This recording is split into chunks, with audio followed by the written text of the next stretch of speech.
What's going on, Flight Fam? This is your captain speaking, and welcome back to Flight 4080. Now, in the last video, well, I'll let this little montage speak for itself.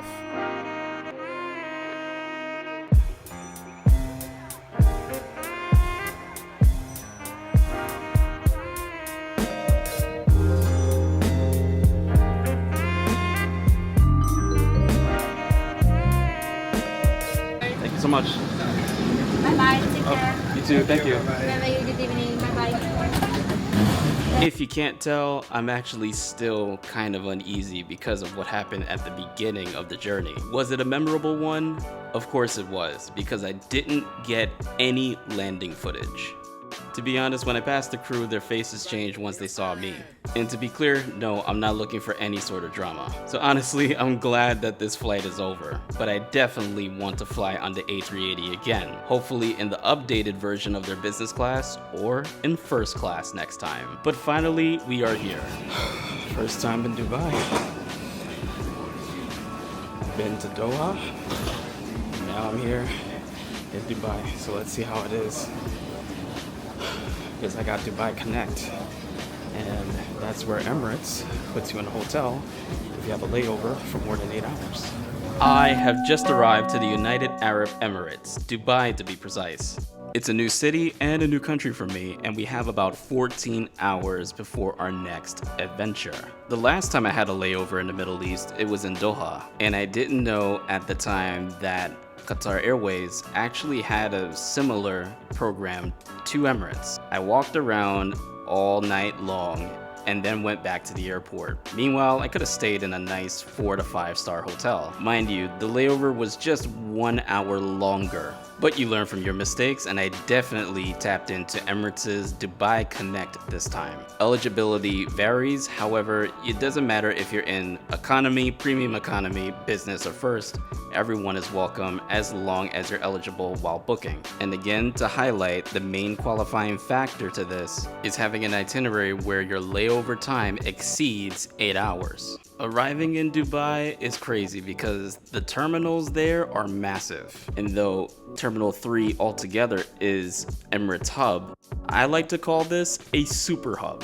But with my shell shock and awe aside, the first order of business is going down to the Emirates Dubai Connect counters. There, you would see the classifications between first and business class, which get their own dedicated lane, and the economy lane. Attached to what you normally would have, which is your paper boarding pass, you should also provide the pass for the Dubai Connect. It's printed out just like a boarding pass, so don't get confused and please don't lose it. The process is fairly easy, and at the same time, going through immigration is fairly easy. This would act as your visa to enter the United Arab Emirates. The arrivals hall is absolutely massive. I've never seen anything like it. I forgot to mention, Dubai Connect also includes your transportation to and from the airport to the hotel. The only thing that I have a little gripe about it, you'll see in the next video. But I'm not gonna complain because they put us in a nice BMW, but our hotel for the layover is pretty damn good too. And yes, I know what you're getting ready to say. Some of you may have seen Dubai and you might say that it's kind of played out. I can't say that for myself. Then again, it's my first time here, and I'm only here for 14 hours. And I come from one of the biggest cities on the planet, if not the most famous city. But as a New Yorker myself, this is one of those cities that definitely gave me a great first impression in terms of how everything looks.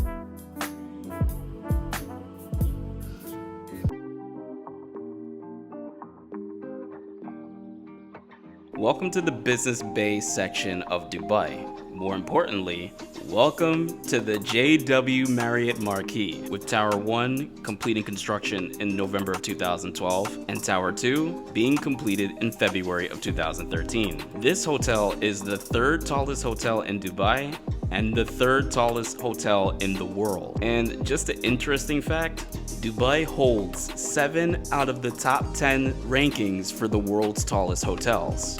So Emirates, even though this is a part of your services that you offer for your layovers, I will take this as compensation for the uneasiness that I felt on my flight. But now, since I'm already checked in, let's go to the room. And boy, I'm on the 59th floor, which is the highest hotel room I've ever stayed in my life thus far. Oh my god. Oh my gosh. Oh my god. Let's just say I am easily impressed. But let me just say this. I wasn't expecting this. The reason why I say that is because Dubai Connect, I checked and there was another hotel which I will list right here. And I was supposed to go to this hotel, but I got the chance to stay in the JW Marriott, which is insane. And I am flabbergasted. So I gotta get through this real quick because I want to run to Dubai Mall, see how the mall is, see the Burj Khalifa, do all the touristy stuff. But let me show you around. So if you pivot over here, this here is the bed I'm sleeping on tonight. Oh, originally they wanted me to sleep in a twin bed, but I'm not in college anymore and I don't want to sleep in a twin bed. So over here, let's start off here. Put the key card in, I have another one. So I like the fact that they actually give you 2 key cards instead of just 1. So in case you lose it and you have it in your pocket, you got it. Over here, this is where you put your luggage. And of course you have 2 storage bins over here. Let's see what's in here. Like, got a lot of closet space. What in the world? So you got a shoehorn, I guess a duster to dust off your shoes. And then what's in here? Oh, blow dryer. How convenient. I don't blow dry my hair though. And then of course extra storage. Then you have a storage closet over here. We just move this here. Storage closet over here. And there's a robe. There is a robe in here. And conveniently, there is a little place for you to put your shoes. You have an extra pair of slippers, I guess, for when you take a shower, which I'll be doing, but then again, I'll get to that last. That will be last. Over here, have your nice little amenity area. These 2 bottles of water, one came from the person that brought me upstairs. Karan, you're the best. Thank you so much. But the other one came from when I was at check-in, so they gave me 2 bottles of water. And on top of that, I have 3 bottles of water. You have a Illy coffee maker or espresso maker, and of course you have the espresso maker, or you have the coffee in here with, looks like with milk and some tea bags, and then you have a percolator right here. Oh man, you got coasters, you have a metal ice bucket, and you have the desk. Looks like there's nothing in the drawers. I have a nice little chair here. Nothing in the drawers. No, nothing of substance in the drawer, so no JW Marriott pen. Oh, wait, I'm stupid. The pen's on the desk. Pen.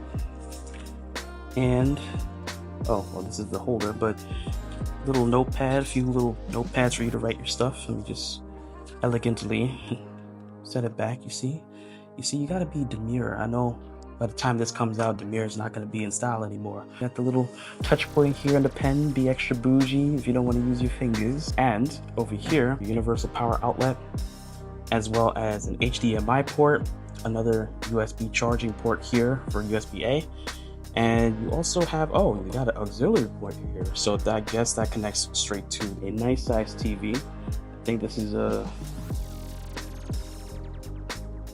I don't even know how big that is right now. I don't even know the size of the TV, but it's a really good size. Now, it's time to go to the bathroom. Let's open the door. You have a shower. Oh my gosh. The shower looks amazing. A tub so you can take a bubble bath. Oh my goodness. You have table water, which is another bottle of water, Oasis. I guess this is an Oasis plug. They love Oasis here. You got the sink, bars of soap. your various towels for what you need it for washing your hands. You have body lotion if you don't have any lotion. If you don't carry lotion with you, I'm gonna just say this: if you don't carry lotion with you, the hotel will give it to you, especially if you're in a hotel like this. So make sure that you get your own body lotion, because it doesn't make sense for you to travel and be dry, especially in climates like this. Listen, they expect you to be drinking all these bottles of water, and the reason why is because it is hot here. When I got off the plane, I was the only one with a jacket. And then you... Fat shaming. So, all in all, I am gonna try to charge up a bit. I'm gonna charge up this bad boy over here, and we're gonna try to go over to Dubai Mall. I don't know if I'm gonna bring this with me. I don't know if it's gonna be a good thing for me to do that. I'll try. If not, this is the next best thing. So I'll just use my phone. But welcome to Dubai. Wow. Oh my gosh. I gotta call my wife. When people tell you that first impressions actually do mean something, it does mean something. Upon getting to the UAE, if you have T-Mobile like myself, you won't get any service in the UAE at all. And if you do, it's pretty patchy. So before going through customs, I was considering getting an eSIM, but those can be costly depending on who you go with. But while the customs official was putting my boarding pass into my passport, I also received a SIM card with 10 gigabytes of data for free. Now that's what you call a good welcome. So let's just pop to the mall, see if I can take a picture with the Burj Khalifa in the background, and then come right back, shower, sleep. If I'm able to catch dinner, I will. If not, I'll just wake up early to get breakfast. So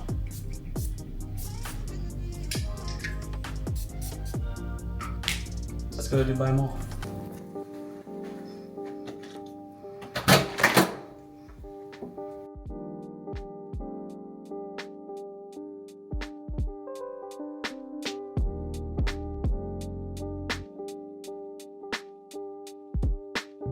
Dubai at night is pretty majestic, especially when you see the world's tallest building. We'll see that in a little bit, but I wanted to see the glitz and glamour of Dubai Mall. Dubai Mall is absolutely massive, and it happens to be the 5th largest mall in the world. So it's not surprising to see that where the Uber dropped me off at was the more luxurious side of the mall. How do I figure? Well, when you start to see Paganis, Bugattis, Aston Martins, G-Wagons, Mercedes S-Classes, Porsche 911s, Ferraris, Lamborghinis, and everything above and in between, then you should figure that you're on the more exclusive side of the mall.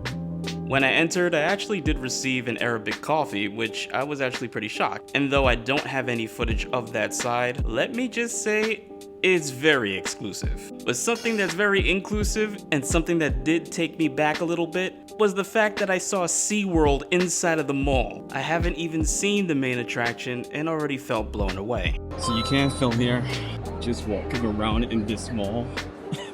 Like, I'm just starstruck. I don't even know if I walked in circles. After some time walking, I did figure that I was lost, and I'm not the only one neither, because a lot of people actually get lost inside of this mall. Talk about flying on the world's largest passenger aircraft to walking in one of the world's largest malls just to see the world's tallest building. So what anybody should do first is ask if you can film. The guy said, yeah, you can film in the mall. Just nothing political or anything like that. So they were joking when they said you need to be here for more than a day, because I only walked around a little bit. I probably walked around the equivalent of Roosevelt Field Mall. This mall is huge. So I'm gonna try to go outside and catch the Burj Khalifa, because everything's closing up here, and take a picture in front of it, and then we go back to the hotel, rest, and it's on to Lagos. And yes, you heard correctly, I did walk the equivalent of Roosevelt Field Mall. I barely touched the surface of this mall.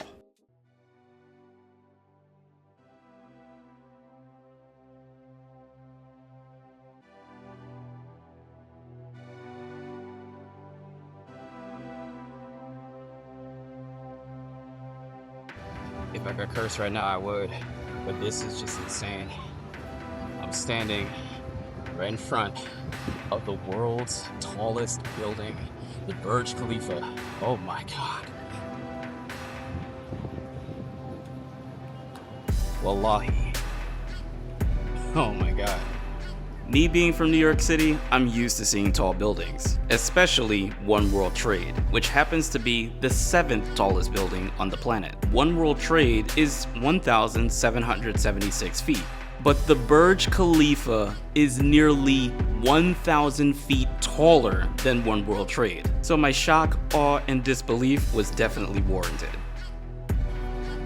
So you see that big thing back there? Oh man. Burj Khalifa complete. Let's go back to the hotel. Damn. While waiting for my Uber, I was just mesmerized by everything. And I kind of felt sad that I had to go back to the hotel to try to get some sleep, but you'll see what happens next. I'm only at floor 46, and I'm all the way up at floor 59. This is insane. This is the highest that I'm going to be sleeping. The highest that I'm going to be taking a shower. Wow, this is crazy.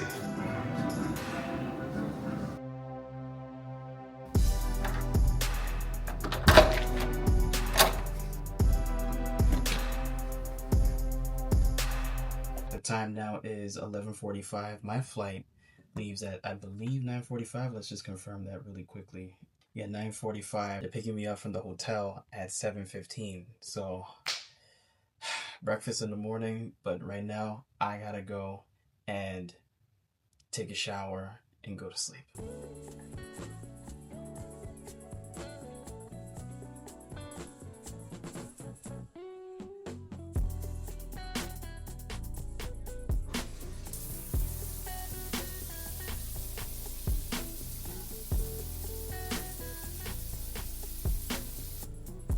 So now I understand why people love coming to Dubai.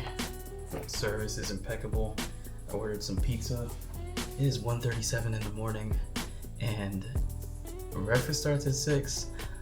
I'm gonna try to get some sleep, but I don't know if I'm gonna get any sleep. So let's just dig in and I'll see you guys in the morning. But first, let's just take a look at this.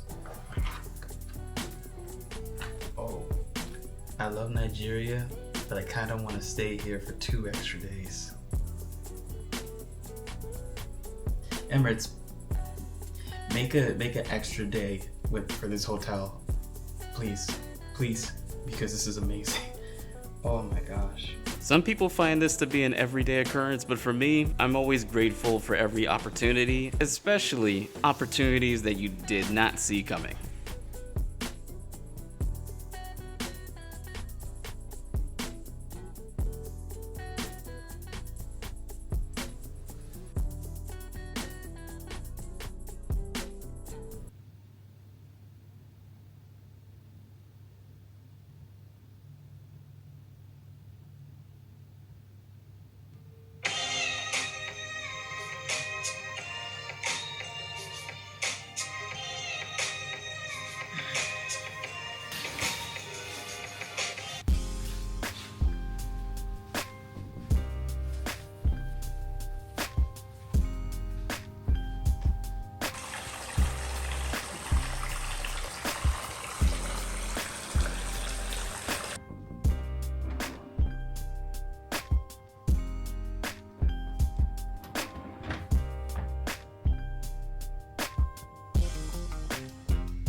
Normally I would be at the airport right now because it is 6:04. I like to be there 3 hours before departure. I guess in Dubai it's a lot more efficient. We'll see that and we'll put that to the test. But right now I'm just packing up. I'd rather bring my stuff downstairs while having breakfast than to keep back up here because 1, the elevators take too long, and 2, you have to check out 5 minutes before Emirates chauffeur services arrive. So that's what I'm gonna do. So let me go ahead, pack up all this stuff, have all the essentials that I need for the flight out and easy for me to assess, and then I'll get back to you guys.